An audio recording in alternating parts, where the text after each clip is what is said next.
Salut les enfants. Salut à tous. J'ai décidé de faire une petite minute de motivation, tout autant qu'il faille être motivé pour jouer contre Paris Saint-Germain. Et j'ai invité mon pote. Alors là, je peux vous dire une chose, que celui qui le reconnaît, ce sont vraiment les amoureux de l'OM. C'est Anthony Flacchi. Il faisait partie de l'équipe, la valeureuse équipe qui est montée en 2006 à Paris faire le 0-0 contre Paris. Pape Diouf avait envoyé la réserve pour contester un petit peu certaines décisions et il faisait partie de cette valeureuse équipe qui reste dans les annales et qui a fait 0-0. Alors, j'aimerais que tu me dises un petit peu, Anthony, dans quel état d'esprit vous êtes monté ce jour-là? Qu'est-ce qui vous passait par la tête? Et dans quel état d'esprit vous êtes rentré sur le terrain? On n'avait rien à perdre. On n'avait rien à perdre parce qu'on nous prédisait une rouste. Hein. On nous a dit dans les vestiaires, si vous en prenez 5, vous continuez, c'est pas grave. Non, voilà.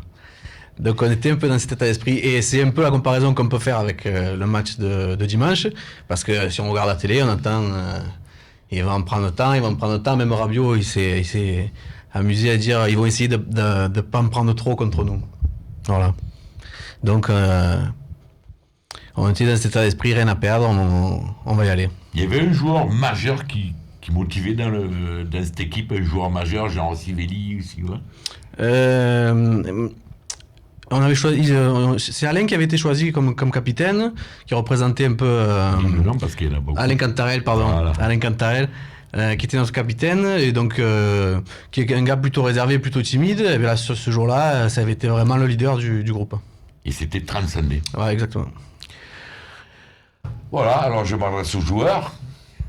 Vous voyez, ils étaient montés dans un état d'esprit, on leur prédisait une rouste.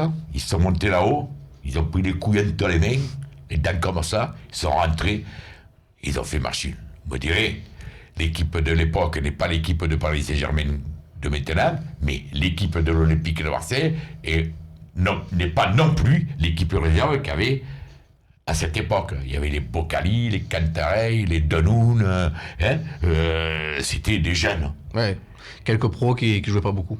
Quelques pros à qui on avait donné un peu du temps de jeu. Alors voilà, messieurs les joueurs, je vous le dis de suite, dimanche, dans les vestiaires,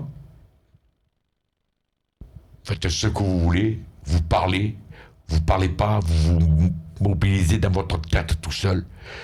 Quand vous allez rentrer dans ce couloir qui va au stade, vous savez qu'on voit tout, il y a les caméras de partout.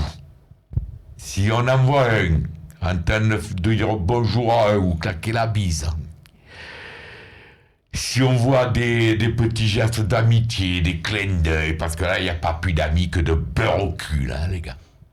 Moi, je me souviens de Moser. Les jours comme ça de Paris Saint-Germain, ils mettaient des crampons spéciaux là, à faire pour faire du bruit dans le vestiaire en allant au stade, pour impressionner les adversaires. Ils ne se regardaient pas, je vous le dis. Et je ne vous parle pas des époques où il y avait les Dimeco et tout ça. Et sur le terrain, dites-vous bien qu'ils sont 11 hommes, vous avez 11 hommes en face de vous, qui ont 2 bras, 2 jambes. Quand ils vont pisser, ils le tiennent de la même façon que vous.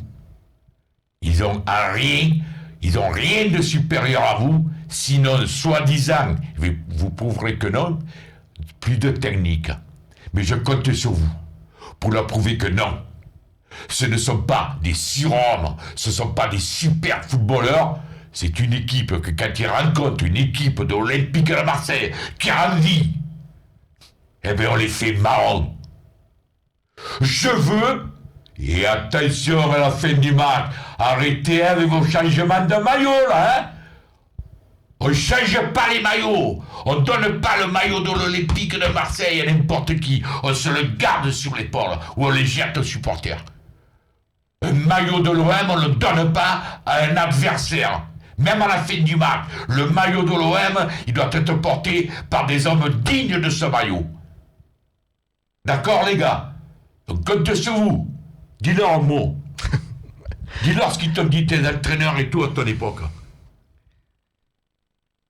Non, mais on compte sur vous. Nous, ce qu'ils nous ont dit à l'époque, je vais pas vous dire ça parce ils nous voyaient au fond du trou. Moi, je vous vois pas au fond du trou. On va y arriver, on va le faire. Ça va le faire, les gars. Vous voyez au fond du trou, vous ne Ah motivez oui. pas, c'est comme. Hein? Je t'ai dit qu'ils nous disaient si vous en prenez 4, si vous en prenez 5.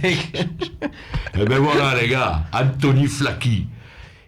Au même titre que les minots dans les années 80, eh ben, en 2006, on a eu aussi une équipe de minots et j'ai le grand plaisir qu'il soit devenu mon ami, Anthony Flaki. Et vous, voyez, j'espère qu'un jour, vous serez un de vous, les joueurs de l'OM. Vous serez là à côté de moi quand l'OM devra encore rencontrer le Paris Saint-Germain ou une autre équipe, parce qu'aujourd'hui, nous, c'est le Paris Saint-Germain, mais la prochaine fois, ça sera peut-être une autre équipe, comme il y a eu Saint-Etienne, Bordeaux, Lyon, maintenant Paris. Quoi qu'il en soit, c'est l'OM, le club majeur.